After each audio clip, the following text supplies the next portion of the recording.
happy Friday to you. I am so glad that you're here with me today. Let's see, what have we got? Today is Friday, September 29, and it is, oh my gosh, autumn has finally come to the Pacific Northwest for reals, for reals. I actually had to wear a jacket this week. It was so exciting. I'm like one of those people that actually loves to wear like winter and like I love the accoutrements of cold weather, the hats and the scarves and the gloves and the boots and all of that. So that was very exciting for me. So let me see. My name is Miri Pizann. I am a gluten-free coach and mentor. I am the host. Oh, hello, Andy. Thank you for joining me today. It's so good to have you here. I am the host of the League of Gluten-Free Adventurers, which is where most people are tuning in right now. And I have been gluten-free for about a decade. At the very beginning, I made all of the mistakes and I learned from every single one of them. And so now I am here sharing my knowledge that I learned in all those years back with the community so that nobody else had to go through the pain that I went through when I was first learning. All right, so today is Candy Week. This is Candy Week. We've been talking about gluten-free and candy and like the ingredients that go into candy that may not be safe for us. So, we have the usual suspects, like in a Twix bar or a Kit Kat bar, there's very clearly a wafer that is made with wheat, and that's an absolute no-no for us. There's also stuff like chocolate covered pretzels. Again, the pretzel is going to usually be made with wheat, and so that's right out.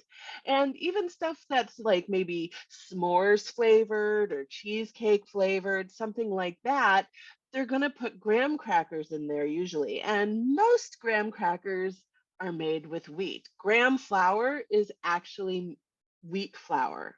It's just a different way of processing the wheat, I think. But it's still got the gluten in there. So all of those things, but those are like the obvious ones, like pretzel filled M&Ms or whatever. Nope, can't have it. Cheesecake flavored anything, probably not if it's going to have the graham cracker in there. But there's a few other things that we also have to be aware of, and it's not something that like leaps immediately to mind, so you still have to be careful about it. So for example, a big one is something like the big one that was mentioned earlier this week is malt, right? So anything that's malt flavored, so Whoppers or Maltesers in the UK or Robin's eggs, right? All of those have a malt filling in there, and the malt 9 times out of 10 is made with barley malt, and barley malt is a no-no. So you definitely want to keep your eyes out for that. And malt can get really sneaky, but because it's not just in that crunchy, sharp flavor that, the airy, crunchy thing that they put in the middle of the malt balls, it can also be in the form of a syrup. And so barley malt syrup is actually used as a flavoring in a lot of candies. Most often we see it in chocolate. So a lot of chocolates are not gluten-free because they have the barley malt syrup in them. However, it's not necessary, it's not a requirement. So you kind of have to like know how to read your labels, know what you're looking for when you're looking at candy. But it can show up in other candies too. It's just malt and chocolate go together really, really well. But I mean, like another thing, I'm not sure if people still like drink a lot of this, but Ovaltine or anything like that, a malted chocolate beverage, chocolate milkshakes with malt in them, all of that, nope, that's all out because it's actually even like it's a higher percentage than 9 times out of 10. It's like 99% of the time, it's going to be barley malt and you can't have it. So unless somebody calls it out as specifically being like a malt made from corn, Yeah, I'm really sorry. And that's a bummer for me. I used to love Whoppers and ramen eggs. And when I went to visit the UK, I was like all over the Maltesers. So that one's tough for me. I do know that they exist, that there is another base for making malt. I believe it's corn. But I just haven't seen a lot of it out there. I've seen people talking about it, but I know that it exists. And that makes me hopeful because if it exists, that means that it's just a matter of time before it starts hitting the shelves. We as a community need to raise awareness and start asking the food manufacturers, can you make this gluten free for us? Because it is possible. So the more that we go out and ask and advocate for ourselves, the more likely it is that these will come to the shelf someday. Now, the other place that barley malt syrup can pop up, and this is something like a lot of people just don't even think about, is because it's a sweetener, it can show up in cereal such as Rice Krispies. So if you've ever thought about like, oh, Rice Krispie treats, it's made with rice and marshmallow and butter, it should be fine. Yes, except that Rice Krispies, like Kellogg's brand Rice Krispies, is made with malt syrup on to flavor the rice, and therefore it is not safe. Now, that is not to say that all puffed rice is unsafe, but Kellogg's Rice Krispies are out. So anything, so now you got to start thinking about puffed rice. So, like Nestle Crunch bars are made with puffed rice. Do they have malt in them? Yeah, they do.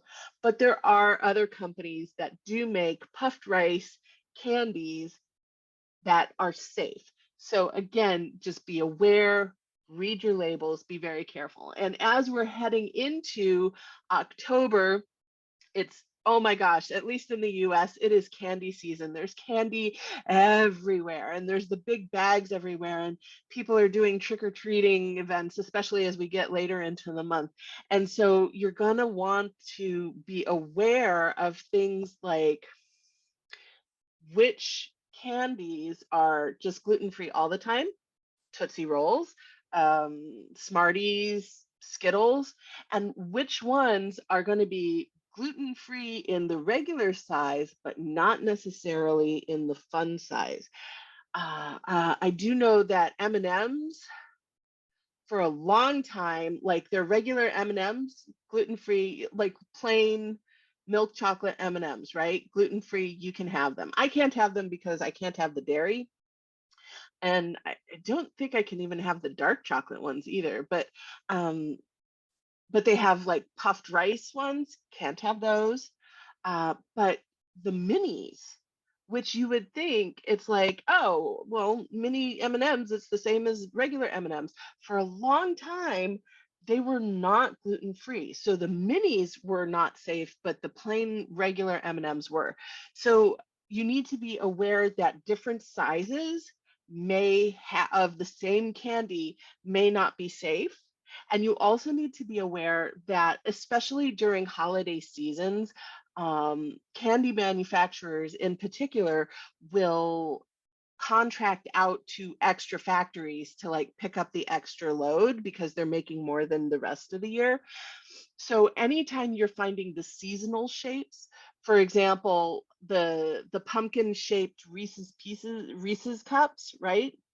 Those ones are frequently made on shared equipment. They are not dedicated. So the round Reese's cups are usually gluten free, but the seasonal ones are not. And that is true for a lot of different candies, especially when you're getting into the seasonal. So the pumpkins and the Christmas tree flavor, the Christmas tree shapes, and like even at Easter, the egg shapes, like all of those, you need to be very careful, read the label carefully, and figure out, was this made at their facility? Is this on, or is this on shared equipment? And then at that point, you need to start doing the dance. Oh, and Andy says, no, I love Rice Krispies. I know, I do too. But like I said, there are, for the Rice Krispies in particular, there are alternatives that don't use the malt. You might have to look for an off brand, check the store brand. You can also, like, I'm positive that if you go to a health food store that you're going to be able to find something. Like on the West Coast, there's Sprouts Farmers Market, and I know that they have safe puffed rice. I haven't looked at the Trader Joe's one just because I don't tend to buy cereal from them. That's like I actually don't eat a lot of cereal. My husband loves it. So I haven't looked, but you might be able to check if Trader Joe's has a puffed rice cereal that would be safe also. They're getting better about gluten free. They're getting better. Um, yeah. So, but that circles me back to what I was talking about before, which was the shaped candies, I think. So you need to check on whether or not they're made on shared equipment. And at that point, you have to start doing your risk assessment. Like, do I feel safe? And how big of a risk is this? How much of an issue is it going to be for me if I do get gluten? How likely is it? And you just kind of start doing that assessment. So I think those are the big ones. Oh, and then of course, there's also, wheat and licorice. And I know that this is kind of a divisive thing because we think black licorice, but it applies to red licorice also. So anything that's got licorice in it is going to be a no, because most licorice is made with wheat. It's like the first ingredient, and you don't even think of it, but like they use the gluten. And so there are companies now that do make gluten-free licorice. I believe that Yum Earth has a gluten-free licorice. It's not bad. My favorite is a brand called Gimbals, Gimbals, and they make like little Scotties in both red and black licorice, and those are really, really good. So be aware that licorice candy, like red vines, Twizzlers, all of those, can't have them. But there are, and I'm also noticing that in the last few years that there's a lot more options than there used to be. I mean, there was a time when Gimbals was the only company that was making it. And if you didn't like their particular version, oh well, that's all you get. So there are options, there are more options every day. And I feel like every time I turn around, there's more and more stuff on the market. So that's really exciting. Just make sure that you're reading your labels, know what to look for, know to look for the cookies, the crackers, the pretzels, but also look for barley malt and barley malt syrup. And they might just call it malt or malt syrup, okay? Although, I mean, like, food manufacturers are getting better about calling this stuff out because of all of us and our community shouting out to them saying, well, what is it? But they're getting better at it, but not all of them are where we need them to be. So learn how to read your labels, especially during candy season. It's going to be so easy to just be like, oh no, it should be fine. And then there you are getting whammied. So I want you to be safe this season, and it is possible. There are options out there. You just need to be aware. Okay, so that's my spiel about Halloween candy as we head into candy season here in the US, which is pretty much going to go until January, honestly.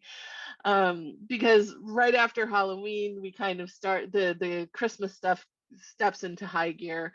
And I got to admit, like, I just made I've been missing the peanut butter chocolate, and like I said, I can't have the dairy, so I've been making my own, and I finally figured out how to temper chocolate the fast and easy way, which is that you melt most of it down until it's liquidy and melted. And then you take some chocolate that's been well tempered, and like when you break it, it's got that snap in it, and you chop that up into smaller pieces, and you throw those pieces in, but don't put it back in the microwave. You just stir it and stir it. And what happens is the crystalline structure from the pieces that you put in whole that you didn't melt, it will melt from the heat that's already in there, but the crystalline structure spreads out and it tempers everything for you, and it's just amazing. It's so much fun. I am so excited.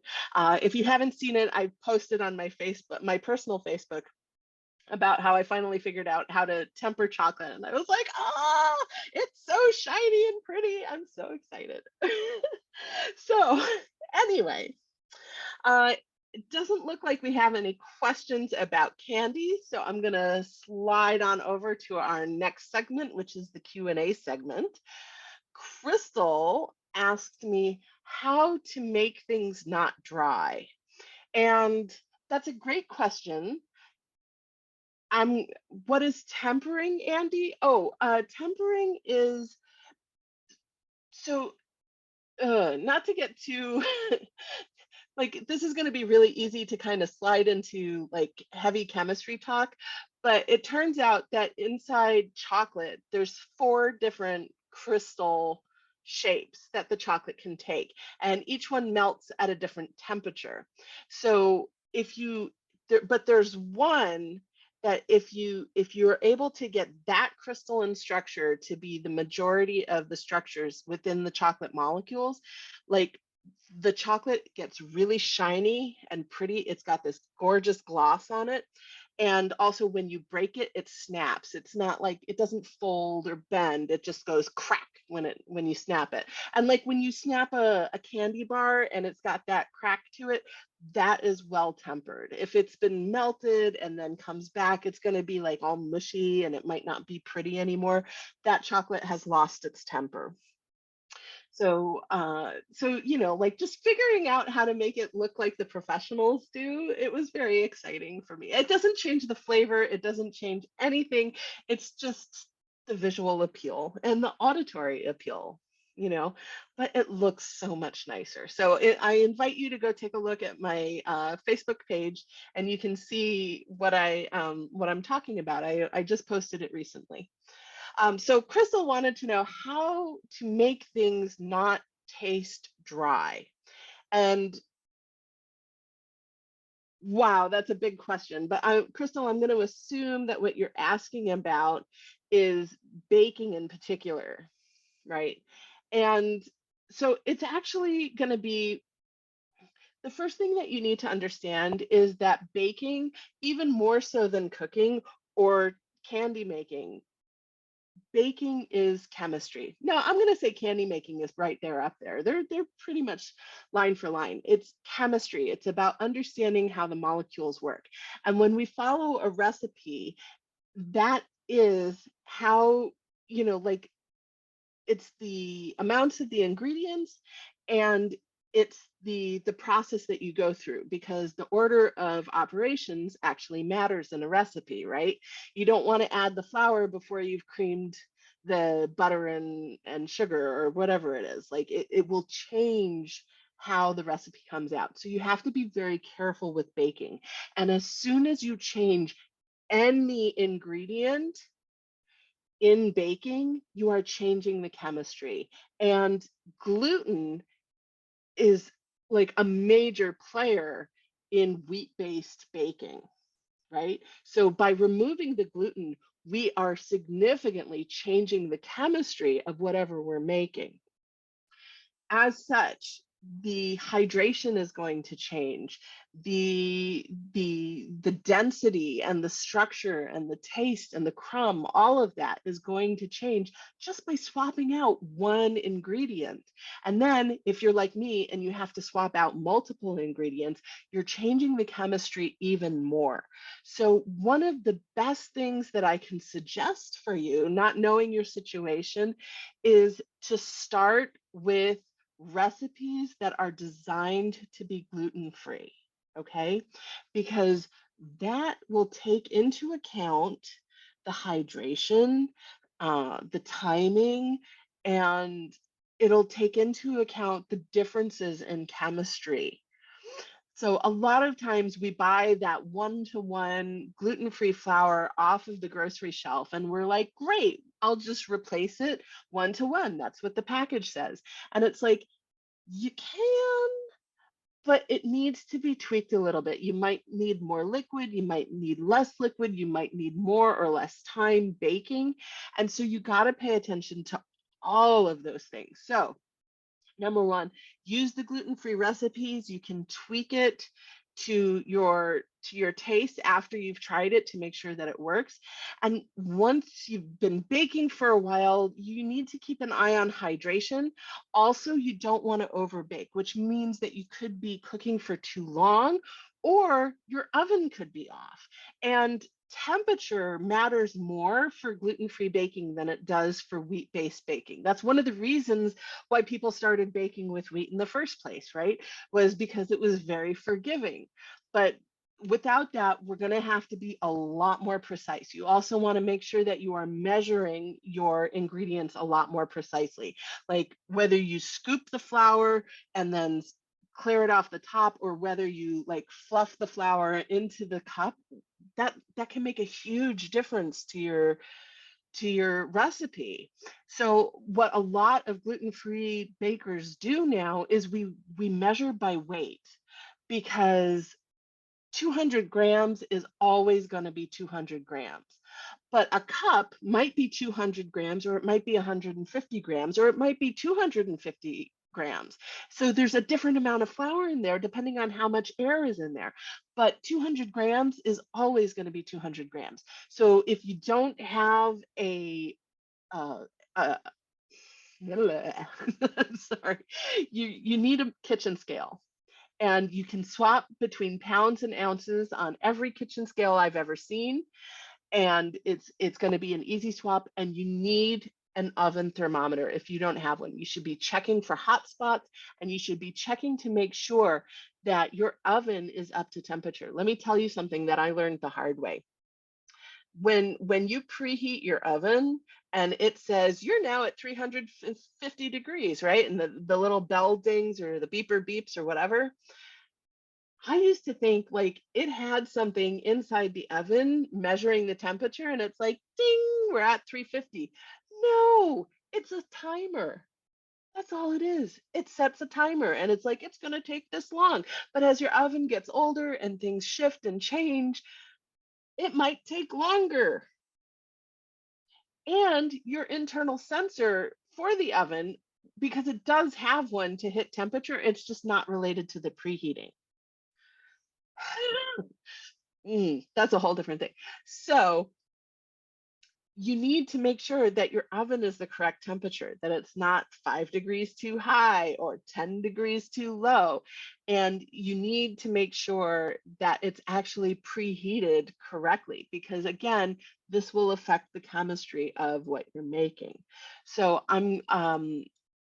the kitchen scale was something that just came to me, but right now I'm going to drop in an Amazon link to, this is the oven thermometer that I use. So there's a link for that, an affiliate link, and you can use that or get a better one, whatever one you want to use. And I will also, in just a moment, I will drop in a link for a kitchen scale. But both of those, they sound silly, like you don't necessarily need them, but in gluten-free baking, you absolutely do. It will make a difference. Okay, so that is everything that I have for today. If there are any other questions, go ahead and drop them in right now. And other than that, I think this is everything. Oh, I do have one other announcement, which is that next week I will not be doing a live presentation here in the League of Gluten-Free Adventurers, because instead I will be doing a live masterclass. Now, the masterclass is absolutely free. Anybody can join it who wants to, but you do need to register. It's only available to people who have registered. So all you got to do is show up and say, I'm interested, and we will get you signed up. But you do have to, we will make sure that there's a place for you. So I'm going to drop a link in for the masterclass. And what are we talking about for the masterclass? We will be talking about the myths around gluten-free living. And we will be talking about the 4 pillars that you need in order to live a full and complete life while staying safely gluten-free. So if that sounds interesting to you, I hope that you sign up. I hope that I see you at the masterclass. I think it would be phenomenal for you to be there, and I would love to get to know you better. And we will have a chance to talk. Okay. So there's my thing for the masterclass. I will not be doing a live next week, but I will be back here live on Friday in the League of Gluten-Free Adventurers, and I can't wait to see you then. Andy, you are so welcome. Thank you for coming and hanging out with me. It was an absolute joy to have you here today. And I think that's everything. So have a fabulous Friday and a glorious weekend. Go enjoy your autumn, or if you're in Australia or somewhere in the southern hemisphere, then enjoy your springtime. And I will see you in 2 weeks. Now I'll still be posting in the group, but I just won't be live. Okay. So I will see you again real soon, and take care, everybody. Have a fabulous weekend. Okay. Bye-bye.